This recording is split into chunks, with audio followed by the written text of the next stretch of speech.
Nacho Cano, ese que decía que la policía es criminal y que si le persiguen es simplemente por ser amigo de Ayuso, resulta que ha sido imputado y llamado a declarar por la jueza para el próximo 20 de diciembre. ¿Por qué? Pues básicamente por dos presuntos delitos. Primero, por un delito contra los derechos de los trabajadores y segundo, por un delito de favorecimiento de la inmigración irregular. Y además la jueza ha dicho otra cosa, y es que ha calificado de absurdo que todo esto sea una conspiración. A ver si sale ahora Ayuso a decir que todo esto es cosa de malvado perro Sánchez y que esto es estalinismo, que es lo que ha declarado en otras ocasiones. Enseguida vemos los detalles, pero ya hacía tiempo que no hablábamos de Nacho Cano. Por otro lado, y siguiendo un poco con Ayuso, Silvi Charrondo ha contestado al novio de Ayuso, que ya sabéis, ayer lo tratamos, que había denunciado a Xavier Fortes de la Pública de la Noche en 24 horas por haberle llamado defraudador confeso. Es decir, un defraudador que ha confesado haber defraudado denuncia a un periodista por llamarle defraudador confeso. Bueno, pues resulta que Silvi Charrondo se ha metido de lleno en esta disputa y la verdad que su respuesta no ha dejado indiferente a nadie. Enseguida la vemos. Ayer también se celebró el Día Oficial de Recuerdo de las víctimas del franquismo. Se celebró un acto emotivo con familiares de víctimas del franquismo y con personas que durante décadas en este país y durante sobre todo la larga noche que fue la dictadura de nuestro país, que ahora algunos de la extrema derecha llaman periodo de reconstrucción y de alto progreso, como dijo que el diputado de Vox, pues todas estas personas estuvieron tanto tiempo silenciadas, calladas, viendo como si fuesen extranjeros en su propio país, habiéndoles arrebatado su propia patria. Bueno, pues ayer tuvieron un momento de reconciliación con la historia de su país, se entregaron premios, se escucharon las voces de los familiares y sobre todo se reivindicó de aquello que queda todavía por hacer, que es muchísimo en cuestión de memoria. Un pequeñito paso hacia adelante, pero evidentemente frente a una cosa que sería de sentido común en cualquier país que ha sufrido una dictadura feroz como la que sufrimos nosotros en nuestra querida España, pues resulta que no ha caído del todo bien, sobre todo entre la derecha y la extrema derecha. Concretamente, ¿quién ha dicho la mayor barbaridad? Pues para variar, amigos y amigas, Isabel Díaz Ayuso, que ha dicho básicamente que Sánchez utiliza esto para evitar la debilidad extrema de su gobierno y que va, y esto lo ha dicho literalmente, a quemar las calles y provocar violencia. Esto lo ha dicho literalmente. Ha confundido los recuerdos por las víctimas de la dictadura con quemar las calles y provocar violencia. ¿Qué dice que es lo que hace el gobierno cuando está en esta extrema debilidad en la que se encuentra ahora mismo? Que también os digo, lleva diciendo que el gobierno se encuentra en extrema debilidad los últimos 4 o 5 años y aún así de manera constante el que parece que está en extrema debilidad es Feijóo, y quien parece que está en extrema debilidad también son ellos mismos, porque quienes queman las calles y quienes provocan violencia son los que estuvieron durante un año entero delante de Ferraz cantando el cara al sol. Pero eso supongo que a nuestra querida Ayuso no le preocupa en absoluto. Hablemos de la cuestión de confianza. Eso que dejó caer Junts, ¿no? Que podía convocar, que podía llegar a producirse en el Congreso de los Diputados, que sería como una cuestión previa de moción de censura. El Partido Popular y Feijóo en concreto se le iluminaron los ojos diciendo tal vez ahora sea Puigdemont, de verdad, que haya venido por fin a nuestra salvación. Bueno, pues parece que eso no tira para adelante. Parece que esa cuestión de confianza, y mucho menos la moción de censura, que no se atreve a presentar Feijóo, que la podría presentar mañana si quisiera, pues no va a salir. Lo que sí sale, amigos y amigas, y atención con esto, es un pacto entre el Partido Popular y Junts también, pactando con los malvados separatistas. ¿Pero para qué? Pues para defender a los de siempre, lo que más tienen. ¿Para qué? Para derogar, para tumbar un impuesto a las eléctricas. Si es que para otra cosa no. Pero para actuar como el lobby en la defensa de las grandes energéticas, ahí están los primeros. Y les da igual todo el discurso que han llevado haciendo durante tanto tiempo de España se rompe por culpa de Puigdemont. Y atención con lo que ha ocurrido en Baleares, y es que el Partido Popular no se ha atrevido a derogar la ley de memoria histórica, de memoria democrática, que había pactado con Vox. Y resulta que ha acabado pactando con la izquierda. Se le complican los presupuestos y el Partido Popular tendrá que decidir qué quiere ser de mayor. Alguien que pacta con Vox o alguien que tiene una mínima sensatez de derecha democrática a la europea y por supuesto no quiere derogar leyes de memoria democrática. Lo vemos enseguida, hoy miércoles 11 de diciembre en Clave Barroso. Estás escuchando Clave Barroso. un podcast de Alan Barroso. ¿A quién se le ocurre, amigos y amigas, a quién se le ocurre llamar defraudador confeso a un defraudador confeso? De hecho, se parece mucho toda esta polémica absurda de estos días con la denuncia que le puso ayer, la querella que le puso el novio Ayuso a Xavier Fortes, pero también a Enric Juliana y a otros periodistas por haberle llamado defraudador confeso. Se parece demasiado, ridículamente, al titular este del Mundo Today, que es un diario satírico, de broma, que tituló en su momento: el delincuente confeso, Alberto González Amador, planea querellarse contra cualquier persona que le llame delincuente confeso. Insisto, esto era un titular falso, un titular de broma, que como vivimos en un mundo que se ha convertido en el mundo al revés, pues resulta que ha acabado siendo real. La parodia se ha convertido en realidad y la realidad pues supera la ficción. Es alucinante. Bueno, pues como os decía, y quería empezar con esto antes de meterme en la chicha de Nacho Cano, el acto de recuerdo a las víctimas de franquismo y Ayuso haciendo el ridículo por enésima vez, pues con la respuesta que ha dado Silvia Echarrondo al novio de Ayuso. Y es que ha compartido el texto en el que Xavier Fortes explicaba lo que había ocurrido y se reafirmaba en que él evidentemente no iba a echarse atrás ni se iba a amedrentar, que es lo que pretende el novio Ayuso. Ya os acordáis cuando hizo exactamente lo mismo con este canal, intentándonos decir que no hablásemos de él. Bueno, pues aquí seguimos hablando de él. Y Xavier Fortes no solamente le ha contestado, sino que además ha dicho que va a seguir llamándolo defraudador confeso. Bueno, pues Silvia Echarrondo también le ha echado un capote a Xavier Fortes y ha hecho exactamente lo mismo. Ha puesto vaya con él, defraudador confeso. Es decir, que si el novio Ayuso quiere denunciar, pues tiene que denunciar a la mitad de España, o más de la mitad de España seguramente, de personas que efectivamente decimos que alguien que ha defraudado a Hacienda y ha confesado a través de su abogado es un defraudador confeso. No es un defraudador condenado, por supuesto, para eso tiene que haber una condena, pero si ha confesado, pues sí que es confeso. Y aquí Silvia Echarrondo pues dice, oiga, que si va contra Xavier Fortes, también venga conmigo, contra mí. A ver si se atreve, lo contaremos aquí, a ver si el novio Ayuso también se querella contra Silvia Echarrondo, cosa que no me extrañaría en absoluto, pero pequeño spoiler, no le va a salir bien. Porque si lo que pretende es que no se hable de él e intentar amedrentar a los periodistas para que pues no digan su nombre por a ver si les cae una querella, pues va a conseguir todo lo contrario. Porque el día que demande o que se querelle contra Silvia Echarrondo, evidentemente va a ser otro día en el que estemos hablando de él y recordando la fechoría que ha cometido. Para empezar, cobrar 2 millones de euros por comisiones en lo peor de la pandemia, que no es ilegal, pero es completamente amoral. Y lo segundo, lo de defraudar, ¿no? 350.000 euros. En fin, ¿qué vamos a hacer? Vamos con Nacho Cano. Nacho Cano, que ya hacía tiempo que no nos visitaba en este nuestro querido canal. Y por si a alguien se lo había olvidado, hablamos de este Nacho Cano. No soy yo, el criminal es la policía. A ellos es a los que hay que investigar. Y le digo al público, si me encuentran muerto en la cuneta, ya saben quién ha sido. Para ir Es que ya hacía tiempo que no lo escuchaba. Y la verdad que eran alucinantes estas declaraciones. por mí, por la única razón que apoyo a Ayuso, ¿vale? No hay ninguna otra razón, que como ya han ido a por su novia, a por su hermano, a por su padre, el que les queda soy yo. Como han ido a por el novio, a por el padre, a por el hermano, el único que les queda soy yo. Estas declaraciones es que se me habían olvidado, de verdad os lo digo. Con todas las cosas que pasan aquí, con todas las cosas que comentamos cada día en el podcast, se me había olvidado esto. Pero claro, o sea, para empezar, como de egocéntrico tienes que ser para decir, van a por mí simplemente por ser su amigo, porque han ido contra su padre, su hermano, su novio. Solamente les quedaba yo, Nacho Cano. La familia tradicional se compone de padre, hermano, novio y Nacho Cano. Es que es alucinante. Bueno, pues la jueza también ha respondido a esta teoría ridícula de la conspiración, pero antes de todo, la jueza lo llama a declarar como imputado. Atención, lo explican en Mañaneros, en Televisión Española. Vamos con esa última hora.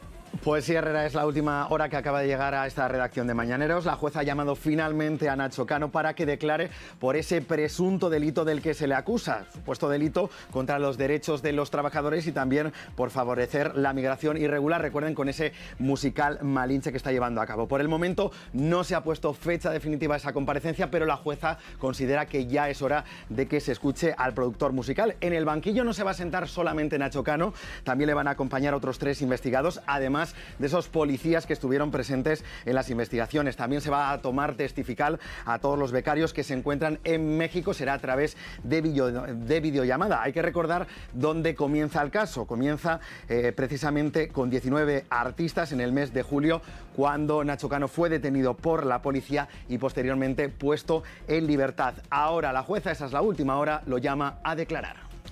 Y eso es porque, evidentemente, es amigo de Ayuso. En fin, vamos a ver qué ha dicho también la jueza. En el diario.es han hecho una pequeña crónica explicando lo que ha ocurrido y dice así: Nacho Cano fracasa en su intento de librarse del caso Malinche denunciando un complot por apoyar a Ayuso. La jueza ha rechazado su petición de archivar el caso, le ha llamado a declarar y ha calificado de absurda su alegación de que todo es un plan para perjudicarle y para que su causa sea llevada por el mismo juzgado que investiga por fraude fiscal al hermano de la presidenta de la Comunidad de Madrid. Escribe Alberto Pozas en el diario.es. El productor y músico Nacho Cano ha desplegado una doble estrategia para intentar esquivar la investigación judicial sobre la situación de los becarios de su musical Malinche. Desde defender que todos los jóvenes bailarines llegados de México estaban en situación legal en España, hasta denunciar que es víctima de un complot policial y judicial por apoyar públicamente a Isabel Díaz Ayuso. Esta semana la jueza ha rechazado archivar el caso, le ha dado cita para declarar el 20 de diciembre y ha sido clara sobre esta teoría de la conspiración. Es absurdo, dice la jueza, creer que los procesos legales se han alterado para que su caso se tramite en el mismo juzgado que investiga al hermano de la presidenta madrileña por fraude fiscal. Como han ido por el novio, el hermano, el padre, el único que les quedo soy yo, Nacho Cano, uno de los fundadores de Mecano, tardó unas pocas horas en atribuir su breve detención y la investigación abierta contra él a una represalia por su cercanía a Isabel Díaz Ayuso. Es la única razón de que apoyo a Ayuso. Por la única razón, añadió. La última vez en el plató de Iker Jiménez, el artista calificó de criminales al presidente del gobierno y al ministro del Interior. Acordaos de que llegamos a ver incluso a Nacho Cano decir que esto también era una conspiración de Maduro y de Zapatero. Es que, de verdad, cuando un tipo como este coge el camino a la conspiración se acaba, pero Cano sigue, es que es increíble. Un argumento que sus abogados de Cremades y Calvo Sotelo decidieron llevar al papel, empezando una ofensiva contra la jueza Inmaculada Iglesias. Después dicen, no, la izquierda ataca a los jueces. Ya. En uno de sus últimos escritos, en el que pedían el cierre del caso, afirmaban que el caso partía de un atestado policial creado ad hoc contra él, con falsas imputaciones, interrogatorios ilegales a los becarios, abusos policiales y la detención ilegal de Nacho Cano por el apoyo a la presidenta de la comunidad. O sea, lo raro es que su bufete de abogados se haya sometido a estos argumentos ridículos, que cualquiera le habría desaconsejado. O sea, no hagas el ridículo. Intenta librarte, decir que tú no sabías nada, que efectivamente se trajeron a 19 becarios pagándoles 300 euros al mes y haciéndoles trabajar una cantidad de horas que no estaba estipulado y que tú no te enteraste de eso. Y le metes el puro a alguno de tus trabajadores. Es que es lo que hace siempre la gente como Nacho Cano. Ay, no me enteré. Bueno, pero este tipo, de manera inexplicable, intentó ligar su futuro judicial a la política. Y claro, pues por eso empezamos a hablar de él. Yo, si no, pues ¿de qué habría hablado yo de Nacho Cano? Si es que me da igual, ni me va ni me viene este señor. Y supongo que a muchos de vosotros tampoco. Lo que pasa es como el tema de repente se convirtió en político. Y teníamos a Isabel Díaz Ayuso por ahí, pues diciendo cosas como, bueno, ahora lo ponemos. Pero sobre todo, va a ser gracioso escuchar lo que vais a escuchar ahora de Ayuso, contrastando con esto que vamos a leer ahora. Este martes, la magistrada ha rechazado todas sus alegaciones. Ha mantenido abierta la causa y ha puesto en marcha una batería de declaraciones, entre ellas la de Nacho Cano, el 20 de diciembre, que había solicitado de manera subsidiaria y también ha contestado a sus acusaciones de intentar perjudicarle por su buena relación pública y recíproca con Isabel Díaz Ayuso. El asunto cayó en su juzgado por el sistema de reparto. No es cierto que el asunto fuera repartido por asignación directa a este juzgado, explica la magistrada. Tampoco que un funcionario de registro manipulara el sistema. No se puede manipular por los funcionarios. El reparto es aleatorio. Es absurdo mantener que se ha manipulado para que este asunto recaiga en el mismo juzgado que conoce del procedimiento seguido contra la pareja de Isabel Díaz Ayuso, bla, bla, bla. Bueno, en fin. Que os acordáis, ¿no? También que los becarios recibieron instrucciones y están por escritos, es que lo tiene el atestado policial, ahí está escrito, que les dijeron a los becarios que si les preguntaba a la policía cuando llegasen al aeropuerto, que dijesen que eran turistas y que tenían fecha de vuelta, que les habían comprado hasta el billete de vuelta. O sea, si no viene un becario viene pues con un contrato de beca a trabajar, no con un billete de vuelta por si te preguntan ¿a qué vienes aquí? No, vengo de turismo.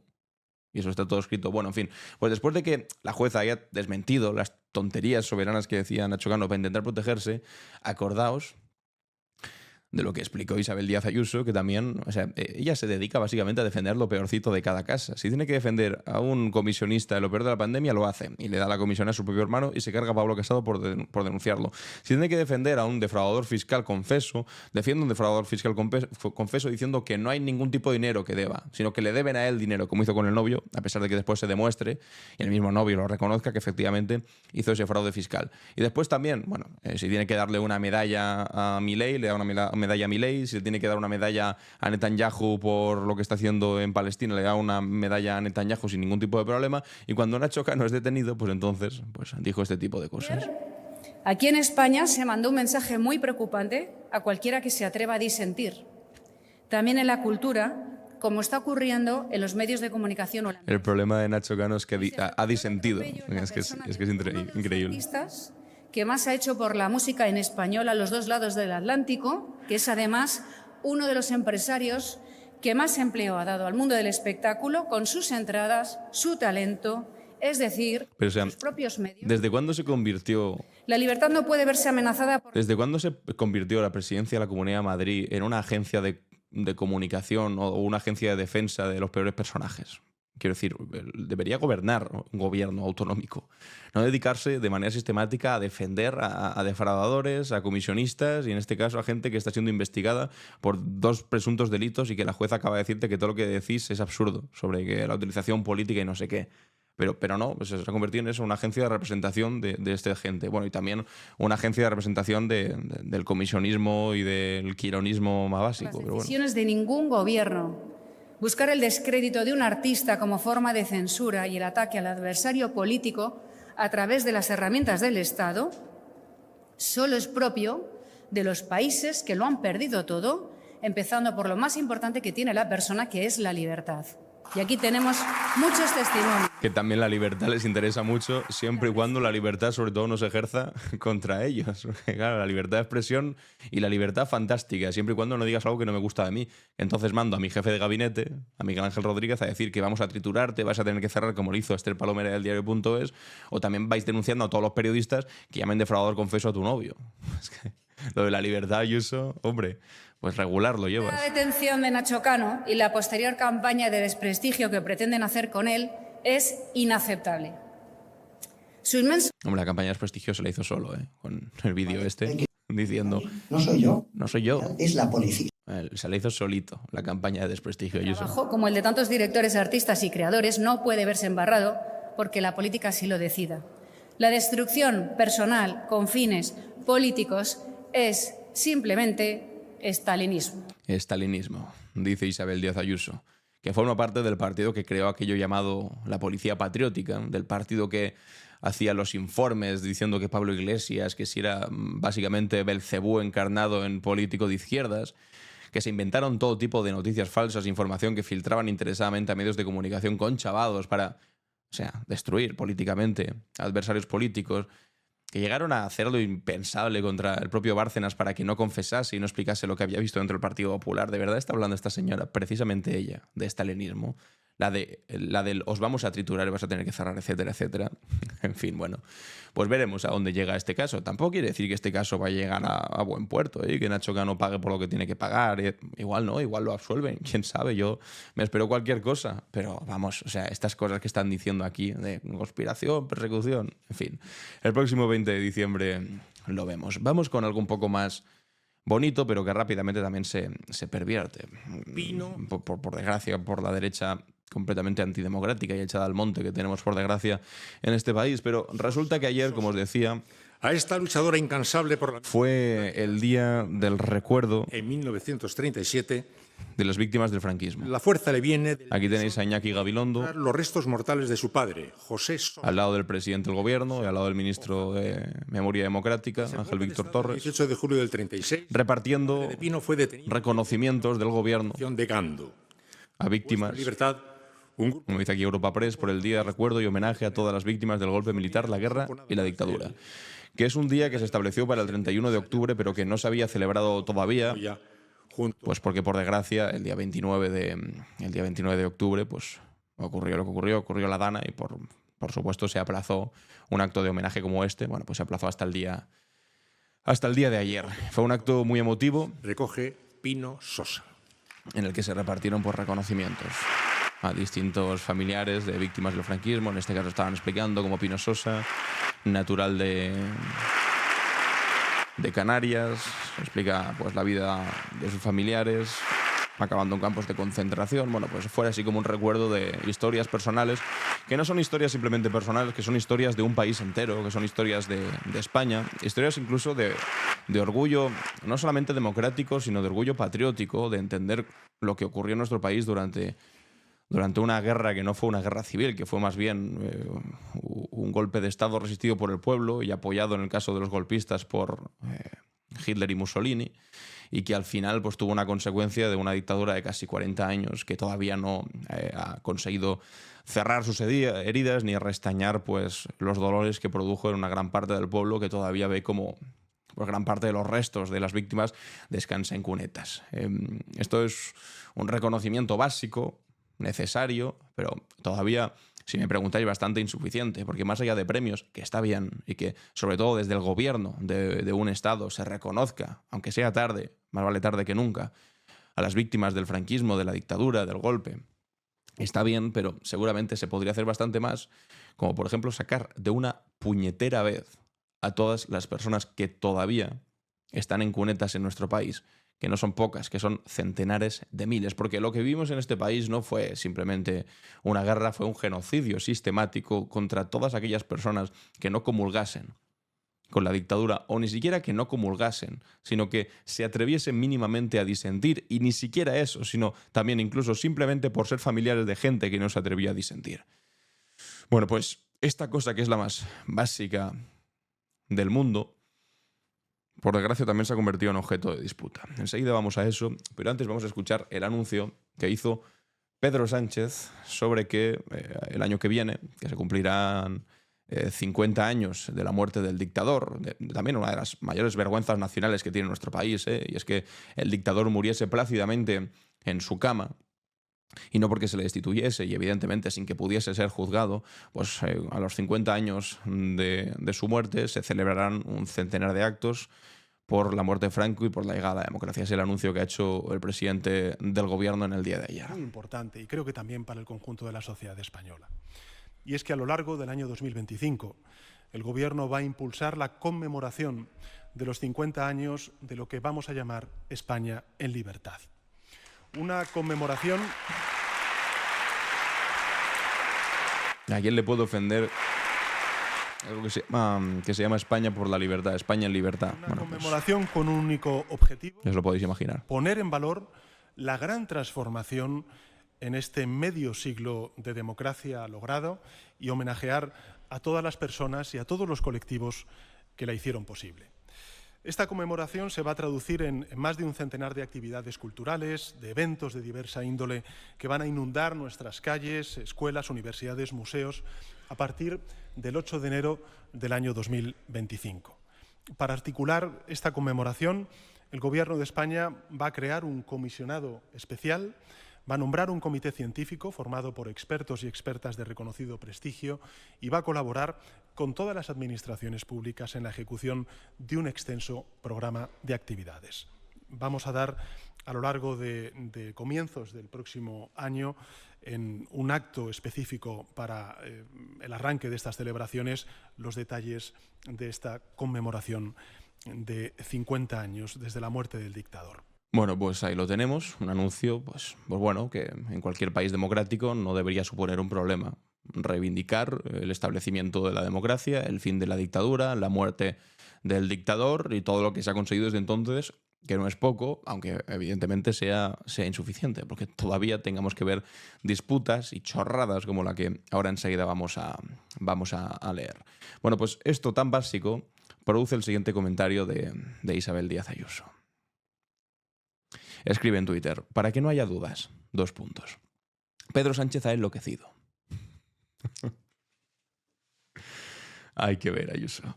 Como su gobierno, dice, está en sus últimas horas, yo también os digo, lleva diciendo que el gobierno está en sus últimas horas de manera sistemática desde hace 4 o 5 años, ha decidido quemar las calles. Esto lo estoy leyendo literalmente de su Twitter, no me lo estoy inventando. Ha decidido quemar las calles y provocar violencia con grupos muy minoritarios que últimamente salen justo cuando él lo pasa mal. ¿De qué hablas?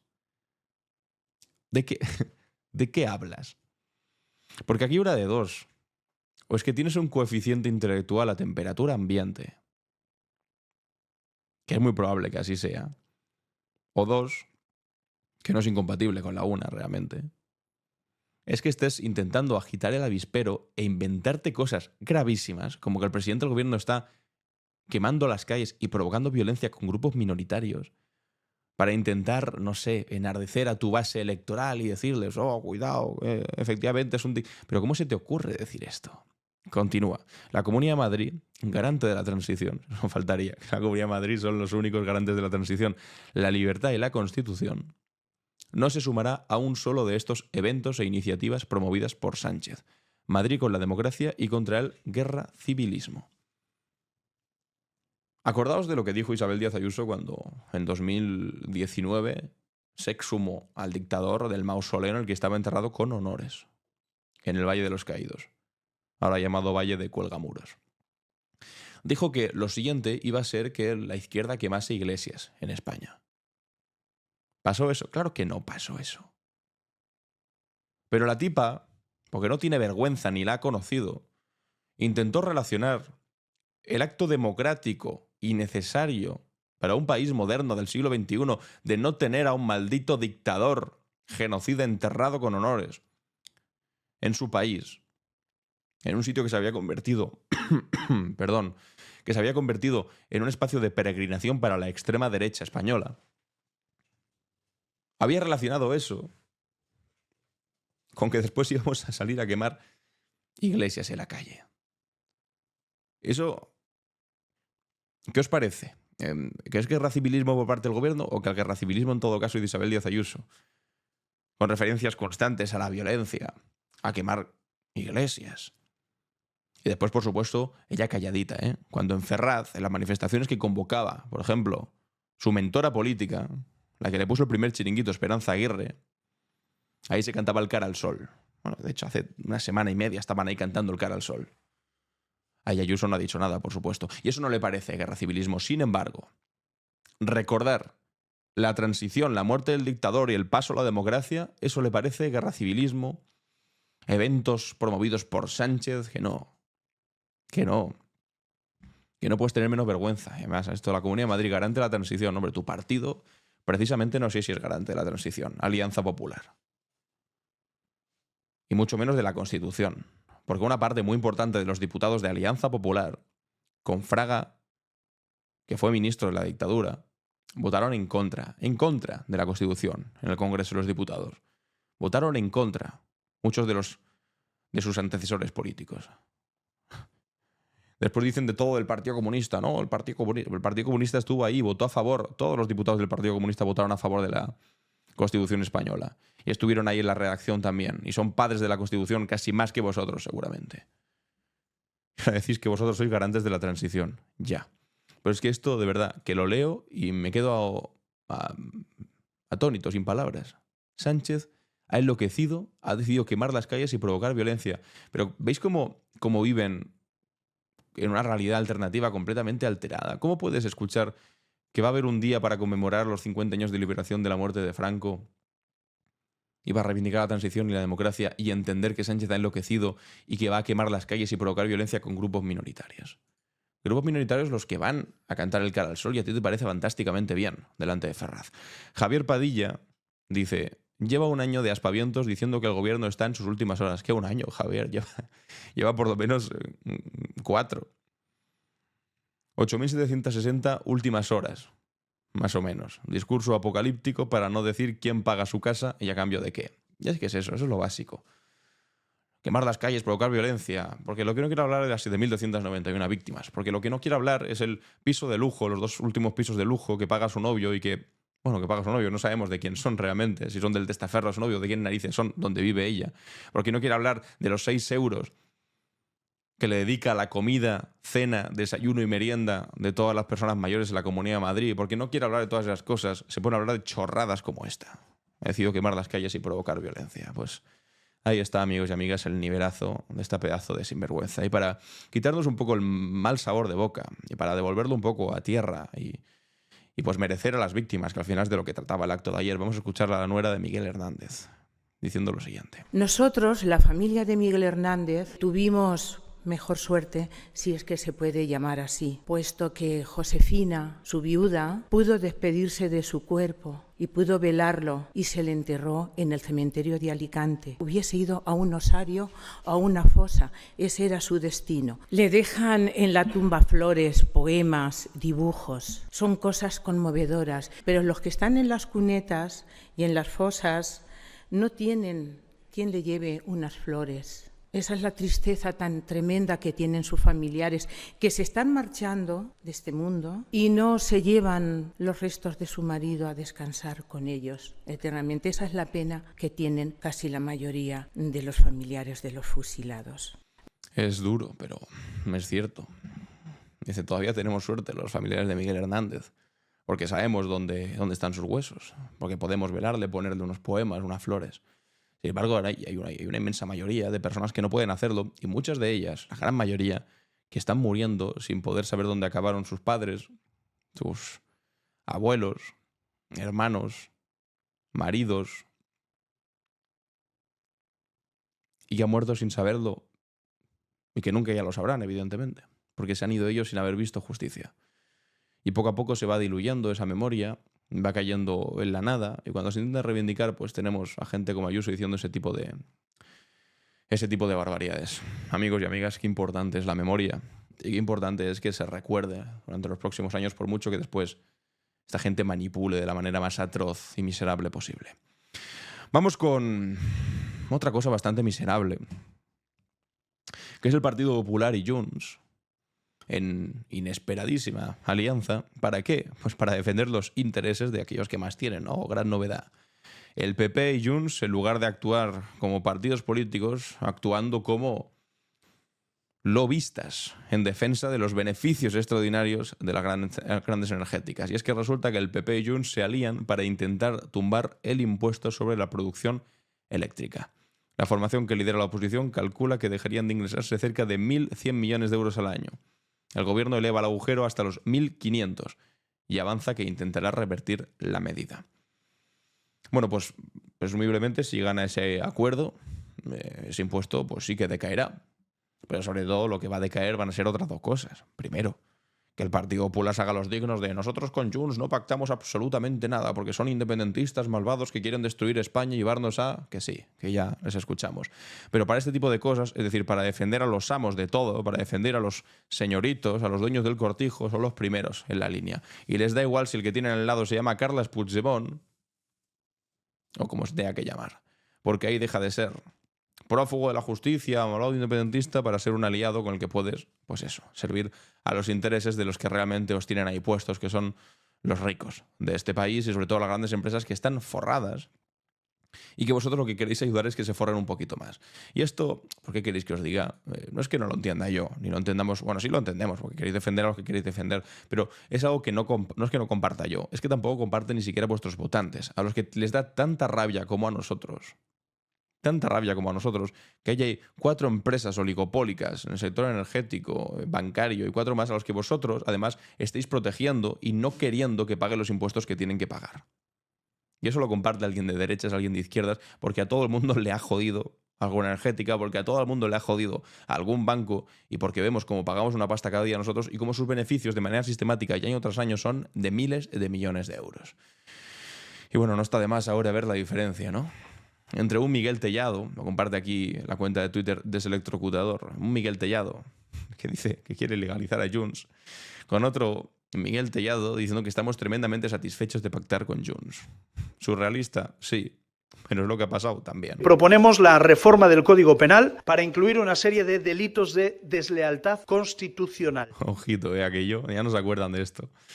Delitos de deslealtad constitucional. Tipificando las declaraciones de independencia y tipificando también los referéndums o consultas ilegales y promoviendo la disolución de las organizaciones o personas jurídicas que incurran en cualquiera de estos delitos. Tremendo ideón que tuvieron. Disolución de los partidos políticos que apuesten por la independencia.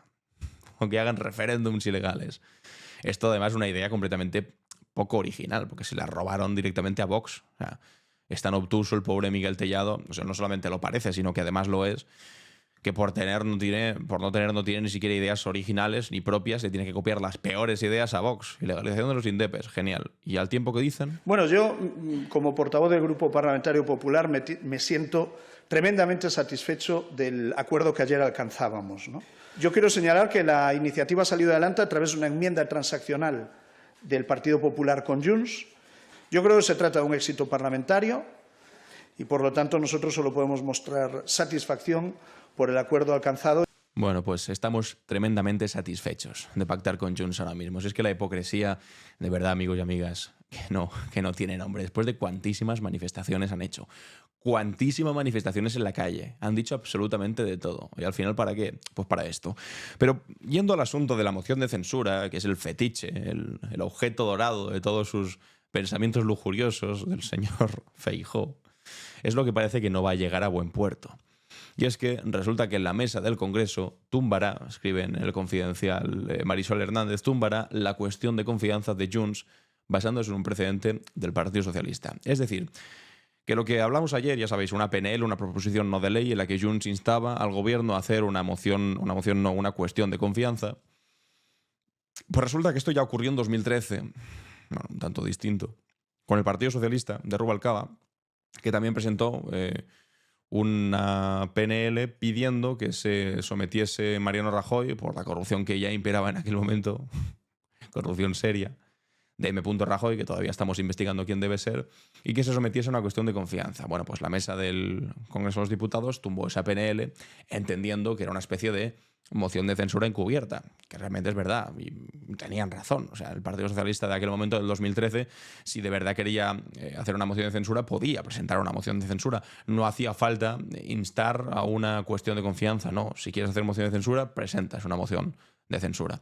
Bueno, pues en este caso, y con el mismo argumento que utilizó entonces el Partido Popular contra el Partido Socialista, lo puede utilizar ahora la mesa del Congreso, en la que tiene mayoría el Partido Socialista Sumar, para tumbar también esta votación, que por otro lado también os digo, a mí no me habría parecido mal que se produjese.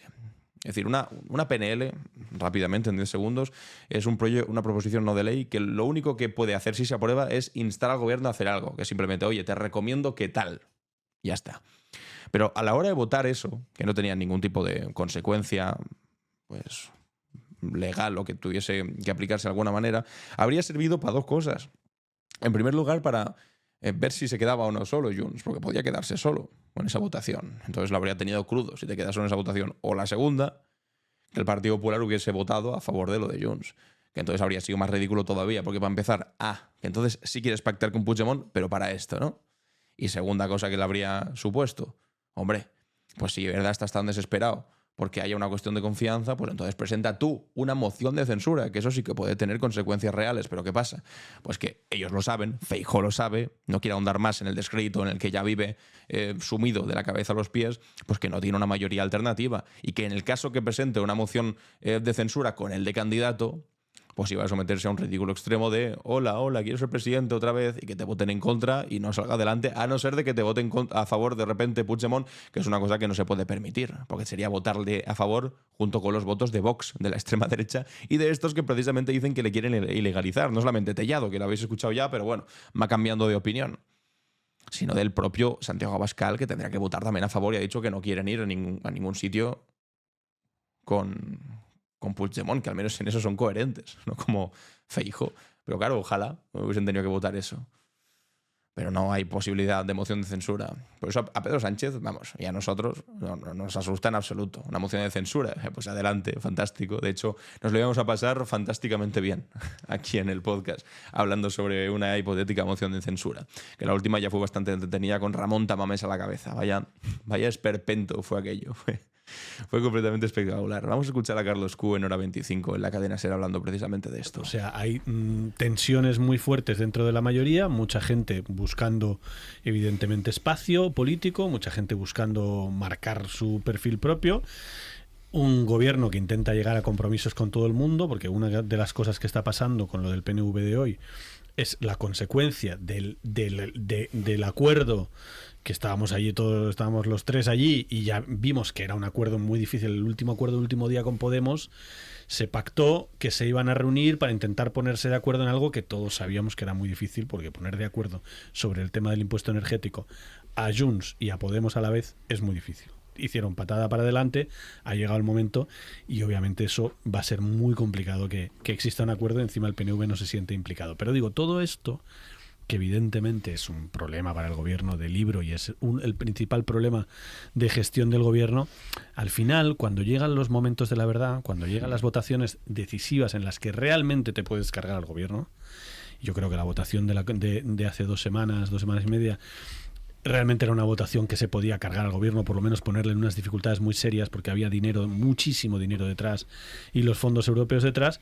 Pues al final entra el vértigo, el gobierno ofrece muchas cosas, cede y los grupos llegan a la conclusión de no nos queremos cargar al gobierno, resumiéndolo muchísimo.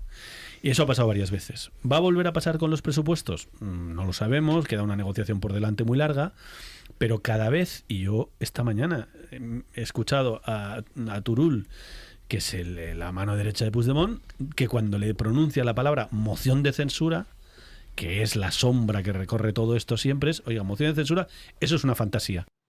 Pues ya está, de hecho es una fantasía y evidentemente, bueno, veremos qué pasa con los presupuestos generales. No se puede dar nada por cerrado en política española. Si algo hemos aprendido estos últimos años es que no se puede dar nada por cerrado.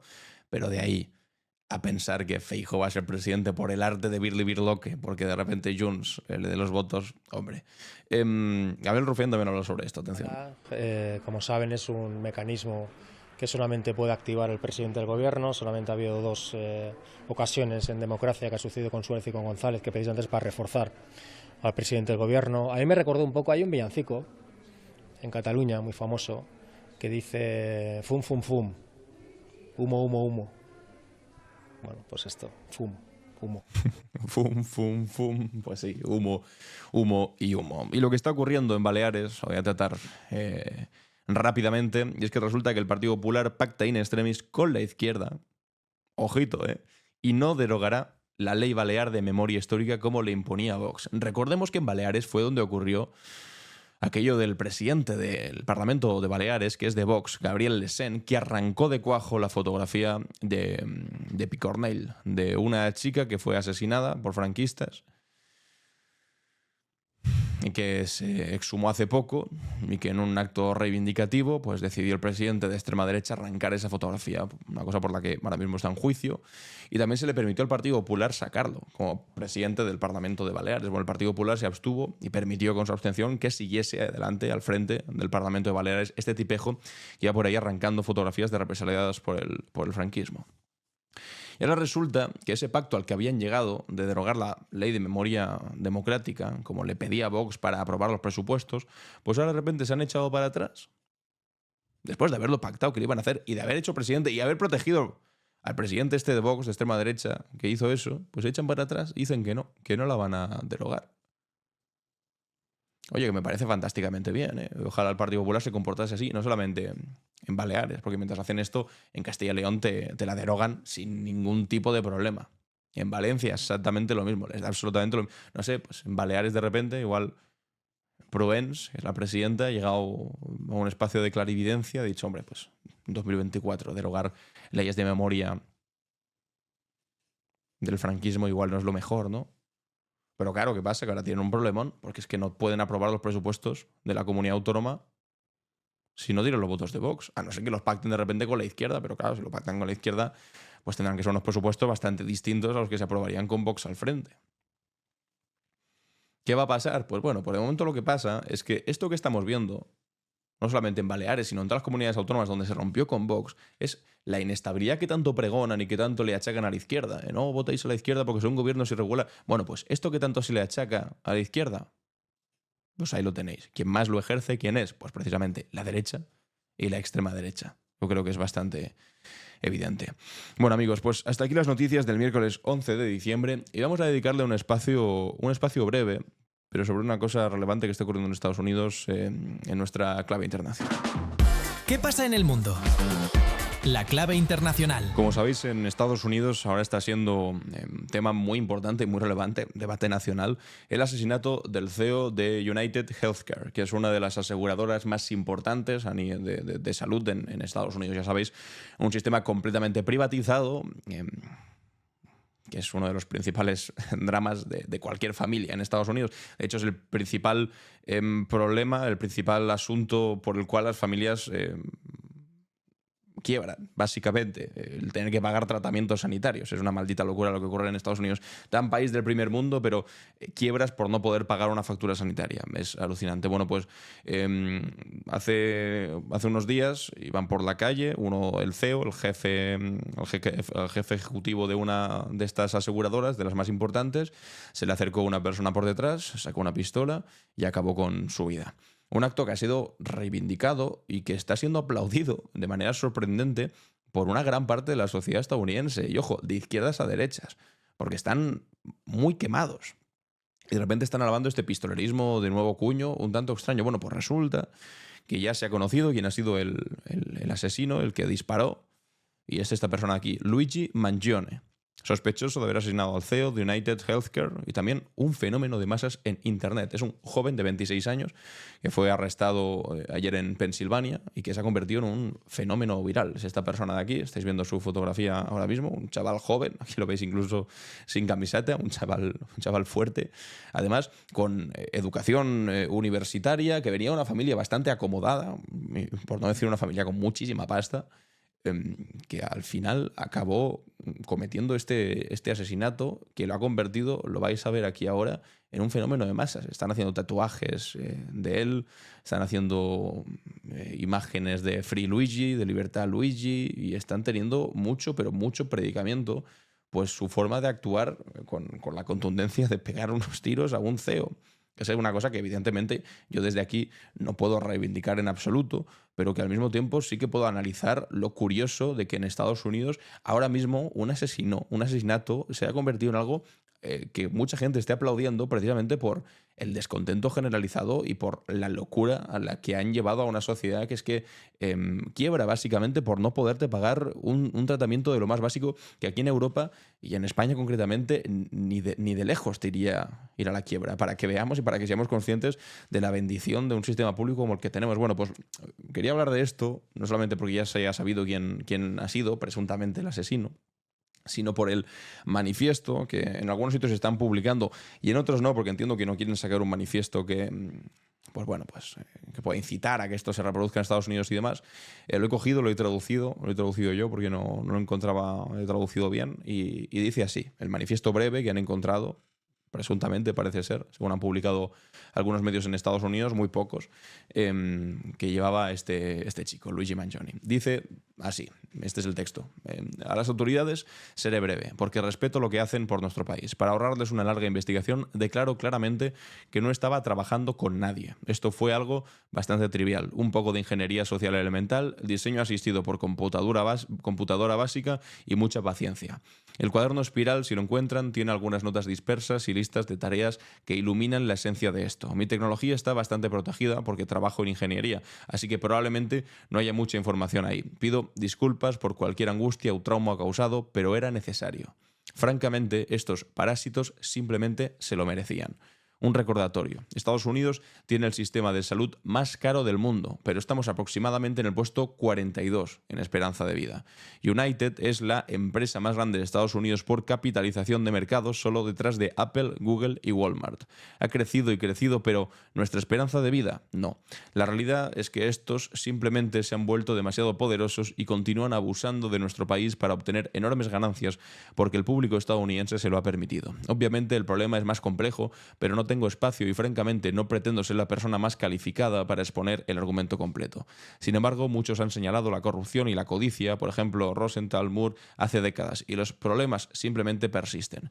Ya no es un problema de falta de conciencia, sino claramente de juegos de poder en acción. Evidentemente, soy el primero en enfrentarlo con tanta brutal honestidad. Esta es la declaración escrita que presuntamente se ha encontrado junto a las pertenencias de este hombre, de este joven de 26 años, que ha decidido pues actuar por la propaganda del hecho directamente y que curiosamente ha encontrado un acogimiento exageradamente positivo en una parte importante de la sociedad estadounidense. Están pasando cosas que yo creo que son bastante terroríficas, porque a pesar de que se entienda, pues lo bueno de un Estado de Derecho es que este tipo de cosas no se tengan que resolver con pistoleros en la calle. En este país nosotros lo vivimos ya perfectamente. En 1920 fue la etapa en España del pistolerismo, en el que las organizaciones obreras como la CNT iban a negociar, evidentemente, con la patronal con pistolas.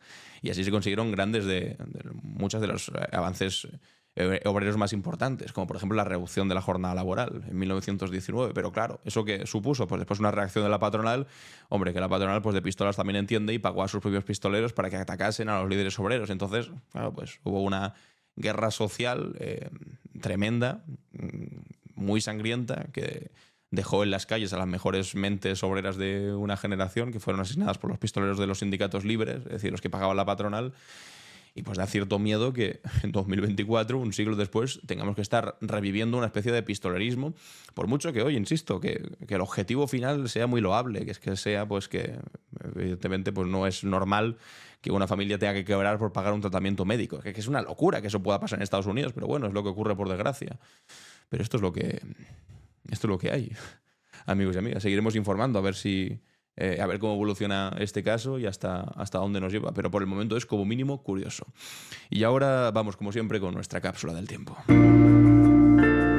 ¿Qué es lo que ocurrió un día como hoy? La cápsula del tiempo. En clave Barroso. Comencemos nuestro viaje un 11 de diciembre de 1792, cuando la Convención Nacional Francesa inició el histórico juicio contra Luis XVI, un proceso que sacudiría los cimientos del poder monárquico en Europa y que cambiaría para siempre la concepción del poder político. El juicio a Luis XVI representó mucho más que un simple proceso judicial. Fue un momento revolucionario que cuestionó los fundamentos mismos del poder monárquico y estableció principios que hoy consideramos fundamentales en cualquier democracia. Por primera vez en la historia moderna europea, un rey sería juzgado por representantes del pueblo, estableciendo el principio radical de que ningún gobernante está por encima de la ley. Los debates en la Convención fueron intensos y apasionados. Luis XVI se enfrentó 33 cargos, incluyendo traición a la patria y conspiración contra la libertad pública. El proceso planteó cuestiones fundamentales sobre la naturaleza del poder y sobre la soberanía popular. Maximilien Robespierre, en su célebre intervención, argumentó que el rey ya había sido juzgado por el pueblo durante la Revolución y que el verdadero propósito del juicio era político: establecer definitivamente la supremacía de la voluntad popular sobre el supuesto derecho divino de los reyes a gobernar. Avancemos ahora a otro 11 de diciembre, esta vez de 1831, cuando España viviría uno de los episodios más sombríos en su lucha por la libertad. El general José María Torrijos y 48 de sus compañeros fueron fusilados en las playas de Málaga por orden de Fernando VII, en un acto que ejemplifica la brutalidad del absolutismo contra los defensores de la libertad. Torrijos no era un revolucionario cualquiera, había sido un héroe en la guerra contra la invasión napoleónica y posteriormente un defensor incansable del liberalismo. Su trayectoria representa la evolución de toda una generación de españoles que, habiendo luchado por la independencia nacional contra los franceses, comprendieron que esta no tenía sentido sin libertad política. Era lo mismo estar sometido a Napoleón, a un extranjero, que estar sometido a Fernando VII en España, un español. La traición que llevó a su muerte fue especialmente vil. Vicente González Moreno, el gobernador de Málaga, había tendido una elaborada trampa, haciéndoles creer que contarían con el apoyo local para su pronunciamiento liberal.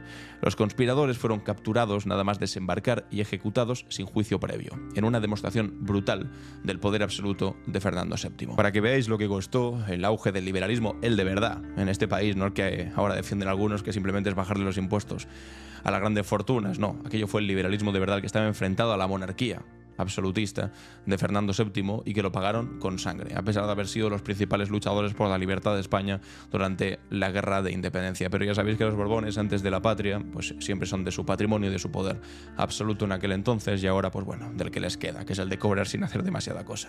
Saltemos ahora a 1964, cuando Ernesto Che Guevara pronunció uno de los discursos más memorables en la historia de las Naciones Unidas. Como representante de Cuba, el Che realizó una crítica mordaz del imperialismo estadounidense y defendió apasionadamente el derecho de los pueblos a su autodeterminación. El discurso del Che fue mucho más que una intervención diplomática. Durante 12 intensos minutos denunció el apartheid de Sudáfrica, la discriminación racial en Estados Unidos y la explotación económica de América Latina. Sus palabras sobre Cuba fueron especialmente poderosas, describiendo cómo un pequeño país había logrado resistir al imperio más poderoso del mundo. El Che no se limitó a criticar, sino que también presentó una visión alternativa de las relaciones internacionales basadas en la solidaridad y el respeto mutuo. Defendió el derecho de los países del tercer mundo a nacionalizar sus recursos naturales y a buscar su propio camino hacia el desarrollo libre de la tutela imperial de los Estados Unidos. La intervención del Che en las Naciones Unidas debe entenderse además en un contexto más amplio de su visión del internacionalismo revolucionario, porque para él la lucha contra el imperialismo era una batalla global que requería de la solidaridad entre todos los pueblos oprimidos. Sus palabras a día de hoy siguen resonando cuando muchos de los problemas que denunció entonces continúan vigentes. Y finalmente llegamos a 1937, cuando en un día como hoy, en plena guerra civil, fallecía Ángel Pestaña, una de las figuras más fascinantes y complejas del movimiento obrero español. Pestaña encarnó la evolución del anarcosindicalismo español desde sus posiciones más revolucionarias hasta un pragmatismo que no renunciaba a sus ideales de transformación social. Como dirigente de la CNT, Pestaña defendió posiciones que en su momento fueron controvertidas, pero que el tiempo ha demostrado clarividentes. Comprendió que el movimiento libertario necesitaba adaptarse a las nuevas realidades políticas sin perder su esencia revolucionaria. Su fundación del Partido Sindicalista fue un intento de tender puentes entre el narcosindicalismo y la política más institucional. La experiencia, esto es súper interesante, os recomiendo mucho que leáis sobre la vida de Pestaña porque es apasionante. La experiencia de Pestaña en la Rusia soviética de 1920 además fue crucial en su evolución ideológica, porque su informe crítico sobre la revolución bolchevique, que le valió la enemistad de muchos de las personas en la izquierda española en aquel momento, demostró su independencia de criterio y su compromiso con la verdad por encima de las convenciones políticas. Su muerte, en 1937, en medio de la guerra, tuvo un profundo significado simbólico, porque Pestaña había intentado hasta el último momento construir una unidad antifascista que respetara la pluralidad de la izquierda. Su legado nos recuerda la importancia del pensamiento crítico y la necesidad de adaptar las estrategias de lucha a las circunstancias cambiantes sin renunciar al mismo tiempo a principios fundamentales. Un personaje que os recomiendo todas las biografías que podáis leer sobre él, porque son espectaculares. La vida de este señor que no es tan conocida ni ha sido tan explicada. Y hasta aquí, amigos y amigas, la cápsula del tiempo. Y ahora vamos con las preguntas y respuestas. ¿Y tú? ¿Qué opinas? En Clave Barroso. Bienvenidos y bienvenidas a ¿Y tú qué opinas?, donde os hago una pregunta y después leo vuestras respuestas. En el capítulo de ayer os preguntaba sobre el funeral católico que se produjo en la Catedral de Valencia, que por un lado bien, pero por otro lado también el único funeral de Estado, no de Estado, sino católico, porque no ha habido funeral de Estado todavía que ha habido, y al mismo tiempo con la presencia de Carlos Mazón, de Isabel Díaz Ayuso, y bueno, pues evidentemente con el resquemor por parte de algunos familiares de tener que estar ahí, bajo el mismo techo que Mazón, recordando a sus familiares fallecidos durante la Dana. Dice Mariana Dell: soy de Valencia. Ayer durante la misa homenaje, mi pareja y yo estábamos tomando un café con un amigo que es concejal del Partido Popular en un pueblo de la periferia de Valencia, no afectado por la Dana. Nos dijo que todos los concejales habían sido instados a ir con militantes a la puerta de la catedral en la que se celebraba el homenaje para jalear a Mazón y Feijóo y acallar así los gritos de la gente que los instaba a dimitir y los llamaba asesinos.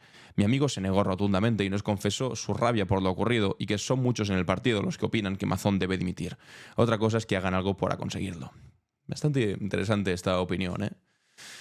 Concejal del Partido Popular que explica cómo les habían instado a ir ahí, a la puerta de la catedral, para decir viva Feijóo, viva Mazón, y para que no escuchase los gritos de los que evidentemente son los más piden la dimisión, porque ellos mismos, incluso dentro del Partido Popular, piensan que debería haber dimitido. Bueno, ayer veíamos una encuesta, ¿no?, que el 90% también de los votantes del PP piensa que Mazón hizo un trabajo especialmente malo. Pero bueno, una cosa es que lo digan y otra cosa es que se muevan efectivamente para hacerlo salir de ahí, que serían ellos los primeros que se tendrían que mover. Pero bueno, Feijóo también lo está defendiendo. En fin, dice Puri Arias: lo primero que no entiendo es un funeral católico. ¿No es España un estado aconfesional? También pienso, ¿qué pintan todos esos personajes ahí? Sí, claro, los reyes que les adulen y besen los pies, los peperos a lavar su imagen, todos mostrando lo buenísimos católicos que son. La iglesia en su línea. Lo de las víctimas se la trae al pairo. Ya han hecho su numerito. Ahora, con la absolución recibida, a seguir robando. Gracias, Alan, por tu gran trabajo. Johnny dice: mi más profundo respeto al acto de memoria de las víctimas. Tarde o no, era muy necesario. Pero igual de necesario es el aprendizaje de este desastre. Jamás debe volver a ocurrir. Aquí he puesto estos dos seguidos porque De alguna manera, por un lado te dicen funeral católico, no debería ser otra cosa, sí, pero al mismo tiempo también, pues máximo respeto, pues si los familiares de las víctimas deciden ir ahí y se sienten de alguna manera a gusto o arropados por eso, pues oye, mejor eso que nada, aunque es verdad que debería haber un acto de Estado, por supuesto. Otto Wanda dice, el funeral se debería haber hecho antes y los que llegaron tarde, Feijóo, que llegó tarde, se podría haber esperado fuera o en las últimas filas, también añado yo, en vez de entrar con el servicio iniciado. Y me gustaría saber si hay aún personas desaparecidas, porque parece que de eso no se habla. Sí, todavía, según he leído, hay 4 personas desaparecidas, que también se podría tal vez haber esperado el homenaje a que apareciesen esas personas, pero bueno. Y aquí este usuario, que no tiene nombre, dice, sobre lo de Valencia, creo que no era el momento, porque aún hay desaparecidos. También comentar que no se sabe qué hacía Ayuso ahí, no pintaba nada. Lo del novio Ayuso tiene mucha tela, lo que se está haciendo es vergonzoso, vaya jeta, y la novia es jeta al cuadrado. Bueno, pues estamos de acuerdo también al cuadrado. Y hasta aquí, amigos, amigas. Que me olvido de hacer la pregunta para el día de mañana. Me gustaría hablar sobre el acto de homenaje que ha habido. Me gustaría preguntaros sobre el acto de homenaje que ha habido a las víctimas de la dictadura, del golpe de Estado, del franquismo, y sobre la sobreactuación completamente demencial por parte de Ayuso, diciendo que proponer actos de homenaje y actos de recuerdo son básicamente actos de incendiar las calles. Y aquello que dijo en su momento también de se quemarán las iglesias. ¿Por qué esta obsesión de la derecha? Con tal de no aceptar una mínima lección de democracia en este país después de 50 años de la muerte del dictador, que tienen todavía, que está diciendo que cualquier acto de memoria es guerra, civilismo, etcétera, etcétera, cuando son ellos los que están cantando el cara al sol delante de Ferraz. Bueno, pues os leo sobre este tema, así un poco en general. Seguro que tenéis buenas cosas que aportar. Y ahora sí, hasta aquí ha llegado el capítulo de hoy, miércoles 11 de diciembre. Yo soy Alan Barroso y esto es Clave Barroso.